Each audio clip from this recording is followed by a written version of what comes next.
오늘은 믿음을 보시는 하나님이라고 하는 제목으로 함께 말씀을 나누려고 합니다. 말씀을 통하여 성령님께서 우리 각자에게 들려주시는 그 음성을 듣는 시간이 되기를 바랍니다. 여러분, 제가 말하는 사람, 제가 소개하는 사람이 누구인지 한번 맞춰보시기 바랍니다. 세종 15년 홍판서가 자신의 첩이었던 춤섬과 동침하여 아이를 낳게 됩니다. 이 아이는 비록 첩의 아들로 태어났지만 모든 면에서 본부인의 아들보다 총명하고 뛰어났습니다. 그렇지만 서자라는 이유로 아버지를 아버지라 부르지 못하고 대감이라 불러야만 했습니다. 이 소녀는 11살이 되었을 때 결국 집을 뛰쳐나가게 되었고, 집에서 나가서 어두운 뒷골목에서 생활을 하게 됩니다. 그리고 나중에는 도적들의 두목이 되어 활빈당이라고 하는 조직을 만들게 됩니다. 활빈당은 탐관 오리들로부터 불이한 재물을 취하여 탈취해서 가난한 백성들에게 나누어 주는 일을 하게 되었습니다. 이 활빈당의 두목은 누구일까요? 네? 임꺽정. 네. 홍길동인데 실제 임꺽정이라고 하는 실존 인물을 대상으로 기록했다는 말도 있습니다. 홍길동전은 조선 중기에 허균이 지은 소설입니다. 허균은 홍길동전을 통해서 신분제도의 문제와 또 부패한 정치를 꼬집으며 사람들을 의식을 일깨우는 그런 일을 했습니다. 근데 오늘 본문에 나오는 입다를 보면 홍길동과 똑같은 부분이 너무나도 많지 않습니까? 차이가 있다면 홍길동은 허구의 인물이고 입다는 BC 1078년에 이스라엘의 사사로 활동했던 실존 인물이었다는 겁니다. 그래서 마치 허균이 입다의 스토리를 다 알고 홍길동전을 썼다고 할 정도로 우리가 이 입다의 스토리와 홍길동의 스토리가 너무나도 비슷한 부분이 많이 있습니다. 처음 교회를 나오시고 또 입다 얘기를 듣는 사람들은 야, 저거 홍길동전 아니야? 이렇게 할 정도로 너무나도 비슷한 내용이 많이 있습니다. 자, 그러면 입다는 어떤 사람이었을까요? 자, 오늘 본문 1절의 말씀을 우리가 함께 읽겠습니다. 시작. 길르앗 사람 큰 용사 입다는 기생이 길르앗에게 낳은 아들이었고. 여러분, 입다는 큰 용사였다라고 소개를 하고 있습니다. 왜냐하면 입다는 이스라엘이 위기 가운데 있을 때에 그 이스라엘을 구한 영웅이었기 때문입니다. 입다가 어느 지파 출신이었는지 소개하고 있는데 입다는 또한 길르앗 사람이었다라고 말하고 있는데요. 이 길르앗은 요단 동편 땅을 말합니다. 요단강을 딱 기준으로 해서 동편 땅과 이렇게 서편을 이렇게 나눌 수가 있는데요. 이 동편 땅에 위치한 땅이 이 길르앗 지파가 속했던 땅입니다. 므낫세 반 지파에 이 길르앗이 속해 있었던 그런 지파였습니다. 입다의 아버지가 누구였는가? 길르앗 사람이었고 입다의 아버지 이름도 길르앗이다, 그렇게 소개하고 있습니다. 입다의 아버지 이름이 길르앗이라고 말을 하고 있고 입다의 어머니가 누구였는지는 구체적으로 소개하고 있지는 않습니다. 그런데 입다의 어머니가 어떤 직업을 가지고 있는지 그걸 소개하고 있는데요. 입다의 어머니는 기생이었다라고 말을 하고 있습니다. 근데 여기에서 말하는 기생은 창녀 혹은 매춘부라는 의미가 있습니다. 입다의 어머니는 몸을 파는 여인이었었다라는 겁니다. 자, 그런데 이스라엘에는 창녀를 허용하지 않았습니다. 이스라엘 백성들 중에는 기생 창녀가 없었습니다.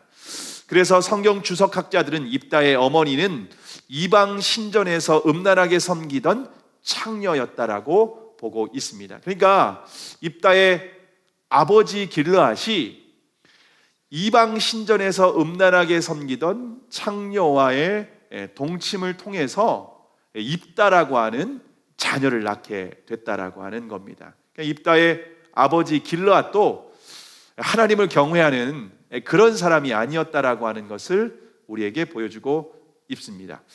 입다의 어머니는 창녀였기 때문에 자녀를 양육할 수 있는 그런 상황이 아니었습니다. 그래서 아버지 길르앗이 데려다가 자녀를 양육하게 됩니다.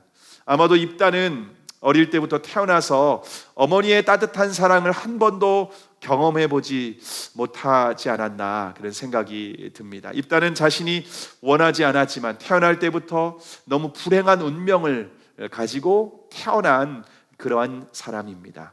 자, 그러면 입다의 청소년 시절에는 어떻게 자랐을까요? 청소년 시절, 입다의 청소년 시절, 오늘 본문 2절의 말씀입니다.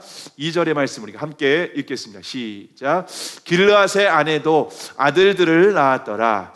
아내의 아들들이 자라매 입다를 쫓아내며 그에게 이르되 너는 다른 여인의 자식이니 우리 아버지의 집 기업을 잊지 못하리라 한지라. 자, 입다는 아버지 집에서 홍길동과 같이 서자로 자라게 됩니다. 그래서 입다는 어릴 때부터 아버지를 아버지라 부르지 못하고 어머니를 어머니라 부르지 못하며 그렇게 집안에서 눈칫밥을 먹으며 자라는 아주 참 어린 시절 운명이 너무나도 불행한 사람이었습니다. 입다는 배다른 형제들이 있었는데 날마다 왕따를 당하게 된 겁니다. 아마도 이제 친어머니는 아니지만 어머니가 밥을 차려줄 때에도 친자식들에게는 따뜻한 밥에 이렇게 고깃국을 차려주면 입다는 저쪽에서 찬밥을 먹으면서 눈물을 삼켜야만 하지 않았을까, 그런 것을 우리가 상상해 볼 수 있지 않을까 생각이 됩니다. 입다는 배다른 형제들이 함께 있다 보니까 어릴 때부터 왕따를 당하고 노골적으로 막 집을 나가라고 막 이렇게 그런 어려움을 겪게 됩니다. 입다의 배다른 형제들이 막 집을 나가라고 막 이제 서로 힘을 합쳐가지고서 집안에서 어렵게 하고 왕따를 시키고 막 골탕을 먹이고 그러다가 결국 어쩔 수 없이 입다가 집을 나가는데 너는 창녀의 아들이었기 때문에 아버지 재산은 단 한 푼도 물려받을 수 없다. 입다의 아버지가 아마도 좀 돈이 좀 있는 재력가가 아니었던가 생각이 됩니다. 근데 창녀의 아들이라는 이유로 한 푼도 받을 수 없다라고 하는 겁니다. 그래서 입다는 어쩔 수 없이 서러운 눈물을 흘리면서 혈혈단신으로 집에서 쫓겨나는 신세가 됩니다. 여러분, 청소년 시기, 질풍노도의 시기에 입다의 마음 가운데 아마도 막 씻을 수 없는 깊은 상처가 남겨지지 않았을까 생각이 됩니다. 입다는 형제들을 피해서 집을 나갔는데 마땅히 거처할 곳이 없는 겁니다. 그러다 보니까 이리저리 노숙자 신세로 그렇게 떠돌아다니다가 3절에 보시면은 이방인들이 거주하는 돕당에 정착하여 살게 되었다고 말하고 있습니다.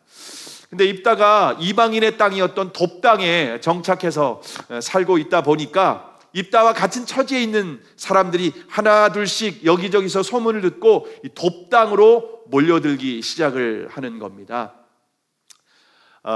이제 다윗이 사울의 낯을 피해서 도망 다닐 때 아둘람 굴에 환난 당한 자, 빚진 자, 상처받은 자, 그런 사람들이 모여든 것처럼 이 돕당에 입다와 같은 처지에 있는 사람들, 마음에 깊은 상처가 있고 집에서 쫓겨나게 되고 또 여러 가지 문제가 있고 죄를 짓게 되고 그렇게 사람들에게 떳떳하지 못한 사람들이 다 입다와 함께 몰려서 살게 됩니다. 사람들은 그 사람들을 뭐라고 불렀냐면 잡류라고 불렀습니다. 잡류. 그러니까 같이 어울리고 싶지 않은 사람, 문제를 일으키는 사람들, 출신이 좋지 않은 사람들, 그런 과거가 있는 사람들, 그런 사람들, 요즘 말로 하면은 불량배, 건달, 깡패, 그런 의미였습니다. 그런데 입다는 어린 시절부터 언변이 굉장히 뛰어났습니다. 그리고 리더십도 있었고요, 아마도 굉장히 힘도 좋았던 것 같습니다. 그래서 이 잡류들 속에서 돕당에서 리더의 역할을 하게 됩니다. 자, 그러면 당시에 이스라엘의 영적인 상황은 어떤 상황이었을까요? 사사기 10장 6절에서 9절에 보시면 이스라엘 자손이 다시 여호와의 목전에 악을 행하여 바알들과 아스타롯과 아람의 신들과 시돈의 신들과 모압의 신들과 암몬 자손의 신들과 블레셋 사람의 신들을 섬기고 여호와를 버려 그를 섬기지 아니함으로 여호와께서 이스라엘에게 진노하사 블레셋 사람의 손과 암몬 자손의 손에 파심해라고 말씀을 하고 있습니다. 우리가 11장을 읽었으니까 이스라엘의 영적인 상태가 바로 지금 10장에 이렇게 잘 보여주고 있습니다. 이스라엘은 한마디로 영적으로 아주 심각하게 타락한 상황이라는 겁니다. 하나님을 버리고 다른 온갖 우상들을 다 섬기고 있는 상황입니다. 그래서 결국 하나님께서 진노하셔서 화가 나셔서 이스라엘을 어디에 파셨습니까? 블레셋과 암몬 자손에 팔아 넘기셨습니다. 그래서 이스라엘이 블레셋과 암몬을 얼마나 섬겼냐면 18년 동안 18년 이게 어떻게 발음해야 되는지 어쨌든 18년 동안 18해 동안 섬기게 되었습니다. 이스라엘은 원수들의 지배를 받으면서 중심 수도까지 예루살렘까지 다 점령을 당하고 멸시와 조롱받는 아주 비참한 신세가 됩니다. 하나님이 아닌 다른 온갖 신들을 섬기면 좀 잘 될 줄 알았는데 아주 더 비참하고 삶이 아주 말할 수 없이 형편없이 아주 밑바닥에 땅바닥에 떨어져 있는 그런 신세가 되었습니다. 이 암몬 이 자손들이 중앙까지 점령한 것이 아니라 이제는 지방까지 다 점령해 들어오는 겁니다. 요단 서편, 요단 동편, 북쪽 땅, 남쪽 땅 말할 것도 없이 다 점령해 들어오고 있는 상황입니다. 그래서 길르앗 지파들이 지도자들이 모여서 긴급 회의를 열었습니다. 우리가 이대로 암몬 자손에게 계속 짓밟히면서 비참하게 살 것인가 아니면 우리도 한번 싸워볼 것인가 이렇게 모여서 회의를 열었습니다. 근데 지도자들이 내린 결정은 뭐냐면은 한국에 가면 지렁이도 밟으면 꿈틀 한다는데 우리도 한번 싸워보자 이래가지고서 서로 같이 힘을 합쳐서 싸워보기로 했습니다. 자, 그러면 누가 먼저 암몬 자손을 상대로 싸움을 시작할 것인지 물어봤습니다. 우리가 싸우기는 하는데 우리 오케이 좋습니다. 그러면 누가 암몬 자손을 상대로 먼저 앞장서서 나가겠습니까? 라고 물었는데 서로 눈치만 보면서 아무도 나서는 사람이 없는 겁니다. 그렇게 나갔다가 살아남지 못할 거라고 하는 그런 두려움이 가득하지 않았겠습니까? 18년 동안 지배를 받았기 때문에 그렇습니다. 그때 길르앗 장로들이 생각난 사람이 있었습니다. 그래서 그를 찾아가는데 누구일까요? 오늘 보면 4절에서 6절입니다. 오늘 4절에서 6절까지의 말씀을 함께 읽겠습니다. 시작. 얼마 후에 암몬 자손이 이스라엘을 치려 하니라. 암몬 자손이 이스라엘을 치려 할 때에 길르앗 장로들이 입다를 데려오려고 돕 땅에 가서 입다에게 이르되 우리가 암몬 자손과 싸우려 하나니 당신은 와서 우리의 장관이 되라. 여러분, 길르앗 장로들이 생각한 사람은 누구였는가는 입다였습니다. 입다가 이제 길르앗 사람 아니겠습니까? 그러니까 길르앗이 위기를 닥치니까 길르앗 출신의 입다가 생각이 남는 겁니다. 그리고 입다가 돕 땅에서 아주 영향력 있는 사람이 되었다라고 하는 소문이 계속해서 들렸던 겁니다. 근데 입다가 아주 용기도 있고 거침이 없고 똑똑하고 리더십도 있고 싸움도 잘하니까 입다를 찾아가야겠다라고 생각해서 장로들이 모여서 돕 땅에 여러분 여기에서 이 길르앗 땅에서 돕 땅까지 한 130km나 됩니다. 굉장히 먼 거리 아니겠습니까? 그런데 너무 다급하니까 한 걸음에 달려갔습니다. 입다가 찾아가서 이 사람 길르앗 장로들이 입다를 찾아가서 우리의 좀 장관이 되어달라고 여러분, 이게 말이 좋지 장관이 되어달라고, 여러분 어떤 그 나라가 아주 잘 나갈 때 장관이 되어달라고 하면 영광스러울 수 있지 않습니까? 그런데 나라가 막 위기 가운데 있고 전쟁을 앞두고 있고 이길 가능성은 하나도 없는데 우리의 장관이 되어달라고 그러면은 여러분, 그 말을 듣는 입다의 마음이 어떻겠습니까? 여러분, 입다는 너무너무 황당한 겁니다. 아니 서자라고 아버지가, 우리 어머니가 기생이라고 집에서 막 쫓아낼 때는 언제고. 그래서 입다가 한마디를 합니다. 7절에 보시면 뭐라고 합니까? 입다가 이스라엘 장로들에게 이르되 너희가 전에 나를 미워하여 내 아버지 집에서 쫓아내지 아니하였느냐? 이제 너희가 환난을 당하였다고 어찌 내게 왔느냐? 아마도 이스라엘 장로들 중에 입다의 집에서 같이 자란 이복 형제도 있지 않았을까? 그런 생각이 듭니다. 쫓아낼 때는 언제고 이제 와서 도와달라고 하냐? 너희 한번 입이 있으면 말이나 한번 해봐 하면서 입다가 너무너무 황당하니까 얘기를 하는 겁니다. 길르앗 장로들도 자기들이 한 짓이 있으니까 정말 면목이 없는 상황입니다. 그래도 어떻게 합니까? 지금 이스라엘을 구원해 줄 수 있는 사람이 입다밖에는 마땅히 떠오르는 사람이 없는 겁니다. 길르앗 장로들은 입다에게 막 사정을 하면서 길르앗 모든 주민들도 당신이 이번 전쟁에 함께 우리와 앞장서기만 하면 당신 우리의 지도자로 세우겠다, 청와대에 입성하겠다, 당신이 그러면 우리의 마치 막 대통령처럼 당신이 우리나라를 다스려 달라고 할 정도로 입다에게 막 부탁을 하는 겁니다. 여러분, 입다는 그럼에도 불구하고 그들의 제안을 받아들입니다. 이게 죽으러 가는, 마치 도살장으로 끌려가는 그러한 상황일 수도 있지만 그들의 제안을 받아들입니다. 근데 입다가 암몬 자손을 상대로 싸운다라고 하는 것은 결코 쉬운 일이 아닙니다. 왜냐하면 현재 이스라엘은 18해 동안 암몬 자손의 학대를 받고 있는 상황이기 때문입니다. 우리나라도 일제에 36년 동안 지배를 받지 않았습니까? 우리나라가 일제히 지배를 받을 때 김구 선생님과 안중근 의사 같은 분들이 독립운동에 앞장섰습니다. 그분들이 참 목숨을 걸고 독립운동을 하지 않았습니까?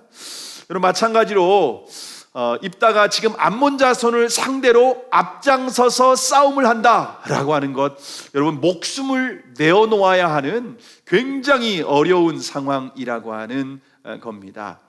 여러분, 이스라엘이 암몬 자손과 싸워서 특별히 앞장서서 나갔을 때 여러분 앞에서 막 무너지면은요, 전쟁에서 지면은 뒤에 있는 사람은 우르르 도망가면 되는 거 아닙니까? 그러면 목숨이라도 살 수 있는 겁니다. 전쟁에 나간다는 거 쉬운 일도 아니고 나간다고 해도 이길 가능성이 거의 희박합니다. 자, 그러면 입다는 어떻게 암몬 자손을 상대로 전쟁에 나가겠다고 할 수 있었을까요? 오늘 본문 9절의 말씀입니다. 9절의 말씀을 우리가 함께 읽겠습니다. 시작. 입다가 길르앗 장로들에게 이르되 너희가 나를 데리고 본향으로 돌아가서 암몬 자손과 싸우게 할 때 만일 여호와께서 그들을 내게 붙이시면 내가 과연 너희 머리가 되겠느냐? 입다는 길르앗 장로들에게 아주 분명히 말을 합니다. 나를 고향으로 본향으로 데려가서 암몬 자손과 싸우려 할 때 만일 여호와께서 그들을 내게 붙이시면 나가게 싸우겠다는 겁니다. 입다는 자신의 힘과 능력을 믿고 있는 것이 아닙니다. 내가 이 돕당에서 그래도 잡류들, 불량배들 사이에 리더가 됐으니까 나를 따르는 무리들을 데리고 나가서 이길 수 있어. 여러분, 그렇게 입다는 자신이 가진 힘과 경험과 능력을 신뢰하는 것이 아니라 만일 여호와께서 그들을 내게 붙이시면, 만일 전능하신 하나님이 나와 함께 하시면, 만일 전능하신 하나님이 함께 하시면 나는 승리할 수 있다, 이길 수 있다 라고 하는 믿음을 가지고 있는 것을 볼 수가 있습니다. 입다는 이방인의 땅에서 불량배들과 함께 살았지만 여전히 믿음으로 살고 있었습니다. 길르앗 장로들이 입다를 찾아간 것은 결코 우연이 아닙니다. 하나님께서 입다의 믿음을 보시고 이스라엘의 사사로 세운 겁니다. 하나님은 사람의 외모를 보는 분이 아니십니다. 우리의 믿음을 보시는 분이신 줄을 믿으시기를 바랍니다. 여러분, 그러면 믿음이란 무엇일까요? 하나님이 우리에게 믿음을 보신다고 하는데, 여러분, 믿음이 무엇일까요? 우리는 믿음을 누군가에게 우리가 나는 너를 믿어, 나는 너를 신뢰해 라고 하면은 이 믿음이라고 하는 단어가 우리는 어떤 마음의 상태, 어떤 마음의 신념, 마음의 어떤 신뢰하는 상태라고 생각하기가 쉽습니다. 자, 그런데 성경에서 말하는 그 믿음은 내 마음에 있는 것은 말할 것도 없고 하나님께서 나에게 원하시는 것에 적극적으로 반응하는 것이 믿음입니다. 내 안에 계신 하나님의 뜻이 무엇인지 분별하고 믿음으로 반응하는 것이 성경적인 믿음이라는 겁니다. 그래서 성경에서는 믿음과 이 순종이 동의어로 사용되고 있습니다. 믿음은 우리가 복음을 믿는다고 하는 것도 십자가에서 죽으시고 부활하신 예수 그리스도께서 성령으로 내 안에 함께하고 계신 것을 우리는 믿는 겁니다. 뿐만 아니라 우리는 매일 내 안에 계신 우리 예수 그리스도의 그 음성을 듣고 우리는 순종하는 것이 바로 믿음이라고 하는 겁니다. 마치 양이 목자의 음성을 듣고 따라가면 푸른 초장 쉴만한 물가가 예비되어 있는 것처럼 그 목자 대신 그 주님과 동행하며 살아가는 것이 바로 믿음이라고 하는 겁니다. 자, 그러면 어떻게 입다는 자신의 믿음을 이렇게 지킬 수 있었을까요? 입다가 믿음을 지킬 수 있었던 것은 여러분 고난 때문입니다. 입다는 창녀의 아들로 태어나지 않았습니까? 어릴 때부터 집에서 부모님의 사랑도 받지 못하고 쫓겨나는 신세가 됩니다. 이스라엘 땅이 아니라 이방 땅에서 살게 됩니다. 돕 땅에서 살게 됩니다. 그런데 그때 이스라엘의 영적인 상태는 하나님을 버리고 온갖 우상 숭배를 하고 있는 땅이었습니다. 만일 입다가 아버지 집에서 편안하게 살았더라면요, 입다는 분명히 하나님을 버리고 우상을 숭배했을 것이 분명합니다. 왜냐하면 모든 사람들이, 아버지도 신앙이 없고 또 그 땅에 있는 모든 사람들이 우상을 숭배하고 있었기 때문에 아버지 집에서 편안하게 살았다면 입다는 믿음으로 살지 않았을 겁니다. 그 영향을 받아가지고서 그냥 우상을 섬기면서 타락한 그러한 인생을 살아갈 수밖에 없었을 겁니다. 그런데 입다는 이방 땅에서 살았기 때문에 오히려 자신의 믿음을 지킬 수 있었습니다. 뿐만 아니라 아버지도 없고 자기를 지켜줄 사람이 아무도 없습니다. 누구도 사람을 의지할 수 있는 대상이 없는 겁니다. 그러다 보니까 이스라엘이 오랫동안 섬겨왔던 여호와 하나님, 그 하나님을 믿으면 내가 혹시 살 수 있을까? 나를 그분이 지켜줄 수 있을까? 라고 하는 그런 어린 마음에 그런 믿음이 있었던 겁니다. 그래서 이방의 땅에서 자기를 누구도 지켜주지 않고 보호해주지 않는 그런 환경 가운데 있을 때 하나님만 믿으며 하나님과 동행하며 하나님께서 말씀하신 대로 하나님이 원하시는 대로 반응하면서 믿음으로 그 어려운 환경과 모든 풍파를 이기며 살 수 있었던 겁니다. 결국 입다는 자신의 어릴 때부터 있었던 그 고난, 상처, 아픔, 그것이 하나님만 더욱 의지하게 되는 그러한 통로가 된 줄을 믿으시기를 바랍니다. 제가 개인적으로 존경하는 목사님 중에 하용조 목사님이 계십니다. 지금은 고인이 되셨는데요, 온누리교회를 개척하시고 정말 귀한 사역, 전 세계 복음화를 위해서 정말 귀한 사역을 하셨습니다. 그분이 정말 하신 일들이 너무나도 많이 있습니다. 목회자들에게 목회와 신학이라고 하는 신학 그 잡지도 만들고, 생명의 삶, 우리가 생명의 삶 큐티를 온누리교회에서 만든 그 생명의 삶 큐티로 매일 또 하고 있고, 또 CGN TV라고 하는 TV를 만들어 전 세계의 선교사님들에게 또 계속해서 영적인 공급을 하면서 하나님 나라의 복음을 전하고 있습니다. 정말 이 온누리교회가 정말 귀한 사역들을 많이 했는데, 그런 모든 사역을 할 수 있었던 것이 하용조 목사님의 리더십과 사역 때문이었습니다. 하용조 목사님이 어떻게 그렇게 영향력 있는 사역을 할 수 있었으며 자신을 그렇게 지킬 수 있었는지 목회자 세미나에서 말씀하시는 것을 제가 들었는데요, 두 가지를 말씀하셨습니다. 첫 번째는 비전이라고 합니다. 하나님께서 주신 비전이 있었다는 겁니다. 온누리교회에 주신 비전이 있었고 그 비전을 따라서 지금까지 달려왔다라고 하는 겁니다. 비전이 있었기 때문에 어려운 환경도 뚫고 갈 수 있었고, 비전이 있었기 때문에 어려움이 있어도 포기하지 않을 수 있었다라고 하는 겁니다. 그래서 포기하지 않고 계속해서 달려갈 때 하나님 나라를 위해서, 하나님 나라를 확장하는 귀한 사명을 감당할 수 있었다는 겁니다. 두 번째가 참 저는 들을 때 너무나도 굉장히 참 의미가 있었습니다. 두 번째는 무엇인가 하면 질병이었다고 합니다. 하영조 목사님은 간암 수술을 7차례나 받으셨습니다. 7차례나 암 수술을 받았고, 또 이 신장이 안 좋으셔서 일주일에 3번씩 혈액 투석을 받았습니다. 여러분, 목회자가, 그것도 담임 목회 하시는 분이 7번의 암 수술을 하고 또 일주일에 3번씩 신장 혈액 투석이 잠깐 되는 게 아니고 몇 시간씩 누워야 되고, 혈액 투석을 하면은요 그날은 거의 기절할 정도로, 아무것도 못할 정도로 그렇게 힘이 든답니다.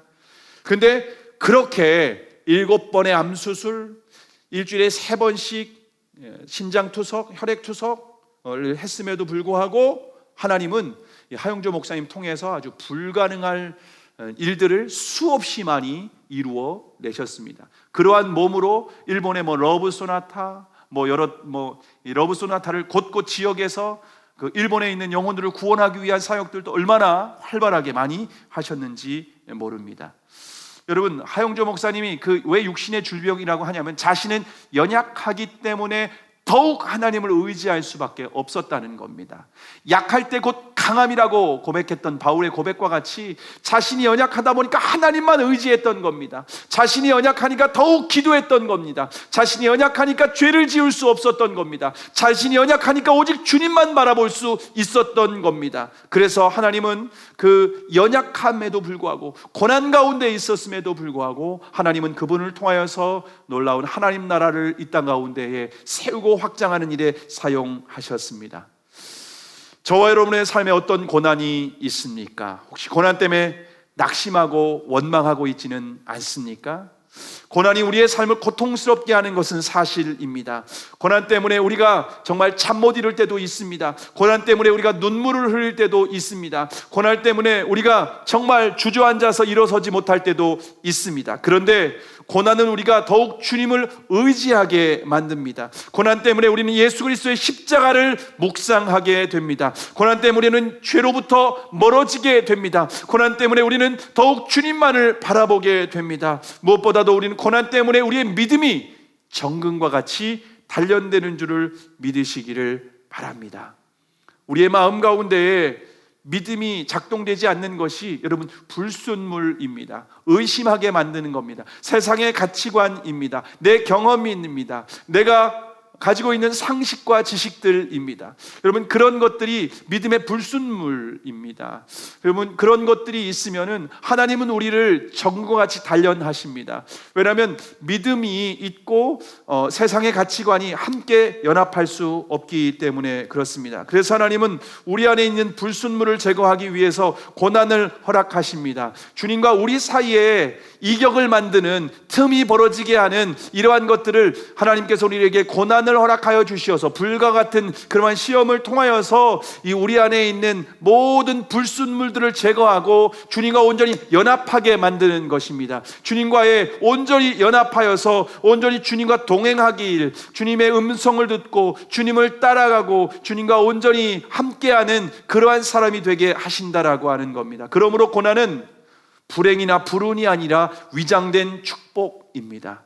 그래서 다윗은 시편 119편 71절에 보시면 고난당한 것이 내게 유익이라, 이로 인하여 내가 주의 율례를 배우게 되었나이다. 하나님의 말씀을 내가 고난을 통하여서 비로소 배우게 되었고 믿음이 내 삶의 실제가 되었습니다 라고 하는 고백이라는 겁니다. 저와 여러분이 고난이 있다면 주님 더 바라보고 주님 더 의지하고 주님 더 따라가라고 하는 주님의 사인인 줄 알고 우리가 더욱 믿음으로 주님을 바라보는 저와 여러분이 되기를 주님의 이름으로 축복합니다. 입다가 장로들의 제안을 받아들이고 이스라엘로 돌아오게 됩니다. 본향으로 돌아와서 근데 무엇을 합니까? 오늘 보면 11절의 말씀 마지막 절인데요. 함께 읽겠습니다. 시작.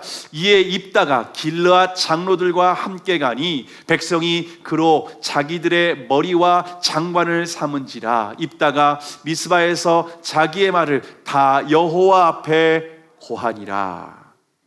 자, 입다가 장로들과 함께 이스라엘 미스바로 도착을 하게 됩니다. 미스바에 도착한 후에 모든 백성들이 입다를 자신의 머리 장로로 추대를 합니다. 근데 입다가 이스라엘의 사다가 된 후에 가장 먼저 한 일은 무엇인가 하면은 자기의 말을 다 여호와께 아뢰었다, 고했다라고 기록을 하고 있습니다. 하나님께 기도했다는 겁니다. 여러분, 입다는 믿음의 사람이었다고 말씀을 드렸습니다. 만일 여호와께서 내게 붙이시면, 전능하신 하나님이 나와 함께 하시면 내가 능히 승리할 수 있다라고 하는 고백을 했습니다. 근데 그런 믿음의 사람이었던 입다가 한 일이 무엇인가 하면 바로 기도였다라고 하는 겁니다. 여러분, 믿음이 있는 사람은 기도하게 되어 있다라고 하는 겁니다. 여러분, 기도는 믿음이 있는 사람의 증거라고 하는 겁니다. 여러분, 그런데 반대로 말하면 기도하지 않으면은요 믿음이 없다라고 하는 겁니다. 믿음이 없는 사람에게는요 기도만큼 어리석은 모습이 없습니다. 할 일 없이 그냥 어딘가에 하나님이라고 하는 분을 부르면서 기도하는 것, 여러분 얼마나 한심스러워 보이는지 모릅니다. 그러나 믿음이 있는 사람에게는 기도하는 시간이 너무나도 중요합니다. 왜냐하면 전능하신 하나님께서 우리의 기도를 들으시고 일하시기 때문입니다. 저 여러분의 삶 가운데 기도하는 시간이 있습니까? 여러분, 믿음이 있다면 기도하게 되어 있다라고 하는 겁니다. 여러분의 기도 시간이 없다면 내가 믿음이 먼저 뭔가 지금 내게 문제가 있구나. 여러분, 기도로 나아가고 여러분의 마음 가운데 믿음이 있고 기도로 나아가게 된다면 여러분이 믿음과 기도가 이렇게 정상적으로 작동을 하는 겁니다. 만일 기도를 멈추셨다면 여러분의 믿음에 문제가 있다라고 하는 겁니다. 여러분, 기도의 자리로 나아가실 수 있기를 바랍니다. 주님 앞에 다시 믿음을 회복하시고 여러분 기도의 자리로 나아가서 여러분 주님 앞에 다 아뢰시기를 바랍니다. 여러분의 가정 가운데, 여러분의 인생 가운데, 여러분의 삶 가운데, 공동체 가운데, 우리 나라 가운데 여러 가지 어려운 문제와 아픔이 있습니다. 여러분 그것을 주님 앞에 아뢰시길 바랍니다. 주님은 전능하신 분이십니다. 주님은 모든 문제를 해결하실 수 있는 분이십니다. 불가능이 없으신 분이신 줄을 믿으시기를 바랍니다. 그분을 믿음으로 우리가 기도하는 저와 여러분이 될 수 있기를 바랍니다. 최근에 세속계하소서 간증에 소통 강사로 알려진 김창옥이 나왔는데요. 김창옥은 어릴 때 환경이 매우 좋지 않았습니다. 아버지가 청각장애가 있으셔서 소통이 안 됐고 또 아버지가 성격이 상처가 있다 보니까 그러지 않았나 생각이 드는데요. 그러다 보니까 어머니를 막 폭행하기도 하고 돈이 있으면 가서 이분은 이제 아버지가 그림을 했다고 하는데 화토를 했다는 거죠. 사회화원을 다 하면서 집안이 경제적으로 늘 어렵고 힘들고 그런 상황이었습니다. 근데 김창옥이 또 공부를 또 잘하지도 못했답니다. 그러다 보니까 고등학교를 특목고 공고를 가게 됐다고 그러더라고요. 공고를 들어가서 졸업을 한 뒤에 이제 4년제 대학, 제주대학이 4년제 대학인가 봐요. 그런데 제주대학 4년 대학을 시험 봤는데 어떻게 됐을까요? 떨어졌습니다. 떨어졌고 그래서 재수를 했답니다. 재수를 해서 전문대 시험을 봤는데 어떻게 됐을까요? 떨어졌습니다. 그래서 정말 아무나 가는 대학이 아닌 군대를 갔답니다. 해병대를 가서 해병대 군대 생활을 마치고 이제 나왔는데 자신의 희망이 없는 사람이라고 생각을 하고 나는 정말 가치 없는 존재구나. 어머니가 전문대도 떨어지니까 너무 부끄러워하는 모습도 봤다고 그러더라고요. 그러다 보니까 정말 정말 죽어야 되나 그런 생각도 했다고 하는데 여러분 그런데 김창옥이 중학교 때부터 예수님을 믿었다고 간증을 합니다. 그러면서 중학교 때부터 예수님을 믿었는데 5년 동안 중학교 때부터 예수님을 믿은 때부터 5년 동안 매일 저녁 9시에 교회에 가서 통성으로 기도했답니다.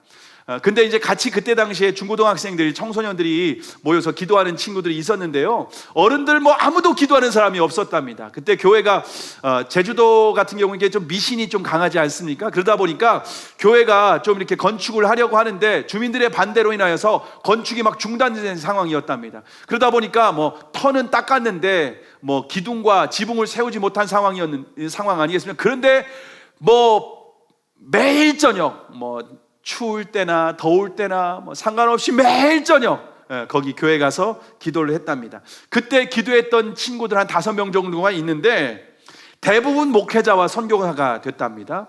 그러면서 그때 기도할 때 김창옥도 하나님, 저는 음악을 통하여서 복음을 전하는 선교사가 되고 싶습니다 라고 하는 기도를 했답니다. 근데 어떻게 합니까? 김창옥이 뭐 대학도 전문대도 다 떨어지니까 아유, 자기는 정말 이렇게 살아가야 되나 보다라고 하는데, 군대를 갔다 와서 하나님께서 이 성악을 연습해 가지고서 음대를 시험 보라고 하는 그런 마음을 주셨답니다. 근데 뭐 어릴 때부터 노래와는 뭐 상관도 없고 그냥 노래가 좋을 뿐이지 잘하지는 못했답니다. 그래서 자신의 교회 성가대 지휘자였던 집사님 동생이 경희대에 그 성악과를 다니는 그런 동생이 있다고 해서 동생을 찾아갔답니다. 그리고 6개월 동안 성악 레슨을 받았답니다. 다른 사람들은 전부 다 뭐 교수님한테 레슨을 받고 뭐 누구 제자예요 뭐 그러는데, 그 경희대학교 성악을 전공하는 학생한테 배웠답니다. 근데 그때 잘못 배웠대요. 잘못 배워서 자기가 그걸 고치는데 오히려 더 막 고생을 했다고 했는데, 어쨌든 그렇게 6개월 동안 성악 레슨을 받고 시험을 보는데 전혀 자신이 없었는데 하나님께서 확신을 주셨답니다. 너 시험을 보고 그리고 나를 믿고 해보라고. 근데 경희대 성악과에 합격을 한 겁니다. 그러면서 김창옥이 성악과를 졸업하고 하나님께서 이 남들에게 소통하고 강연하는 그러한 재능을 주신 것이 이제 발견이 되고 사람들과 나누다가 보니까 지금은 뭐 소통 강사가 되었고, 힐링이라고 하면은 김창옥이라고 하는 사람을 떠올릴 정도로 굉장히 영향력 있는 사람이 되었습니다. 김창옥 간증 밑에 보니까 댓글을 사람들이 달았는데, 저는 비신자인데 김창옥이 믿는 예수님 저도 믿어보고 싶어요, 이런 간증들이 많이 나와 있어요. 그리고 또 우울증 가운데 내가 매일 죽고 싶었는데 우리 김창옥 씨 강의를 듣고 내가 살아났습니다, 이런 사람들이 얼마나 많이 있는지 모릅니다. 하나님께서 정말 어린 시절 아무것도 모르지만 재능도 없고 지식도 없고 뭐 가문도 집안도 안 좋고 아무런 가능성이 없는 그러한 청소년 어린아이에 불과했는데 하나님이 그때 그 기도를 들으셨던 겁니다. 믿음의 청소년이었던 그 기도를 들으시고 하나님께서 지금 정말 많은 사람들, 삶을 포기하고 싶은 많은 사람들을 살리는 귀한 일들을 지금 사명을 감당하고 있습니다. 김창옥이 무슨 얘기를 하냐면, 자신이 이것이 사명이라고 생각하면서 사람들을 살리는 일이 사명이라고 생각하면서 이 일을 하고 있다는 간증을 듣고 정말 은혜를 많이 받았습니다. 여러분, 하나님은 영적으로 타락한 이 시대 가운데 저와 여러분을 사용하기를 원하십니다. 근데 하나님이 사용하시는 사람은 외적인 조건이나 스펙을 갖춘 사람이 아닙니다. 하나님이 사용하시는 사람은 믿음의 사람입니다. 십자가에서 죽으시고 다시 부활하신 예수 그리스도께서 내 안에 계신 것을 믿는 사람입니다. 그리고 그 예수 그리스도의 음성을 듣고 주님을 따라가는 사람입니다. 주님과 동행하는 사람들입니다. 날마다 목자 되신 예수 그리스도와 동행하며 그분이 말씀하신 대로 순종하는 사람, 하나님 그들을 통하여서 하나님은 지금도 수많은 사람들을 구원하고 그들을 살리며 이 땅 가운데에서 사용하기를 원하십니다. 그런데 주님은 우리의 믿음을 단련하시기 위해서 때로는 고난을 허락하십니다. 고난 가운데 있을 때 주님을 원망하는 것이 아니라 주님을 더욱더 의지하시기를 바랍니다. 주님께서 우리에게 허락하신 고난의 그 뜻 우리가 다 이해할 수는 없습니다. 그러나 하나님은 실수하지 않는 분이십니다.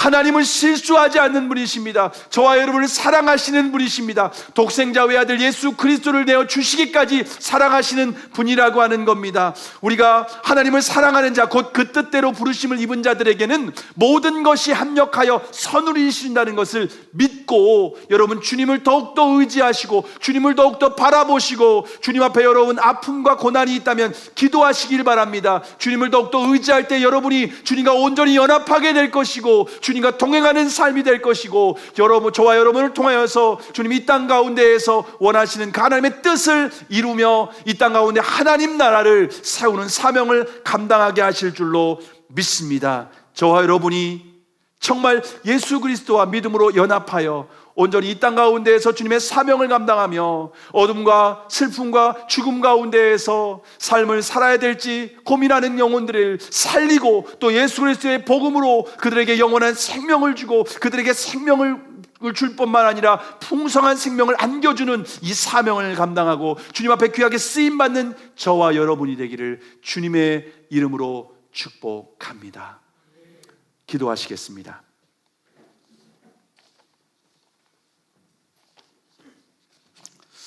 우리 기도하시기 전에 우리가 믿음으로 한번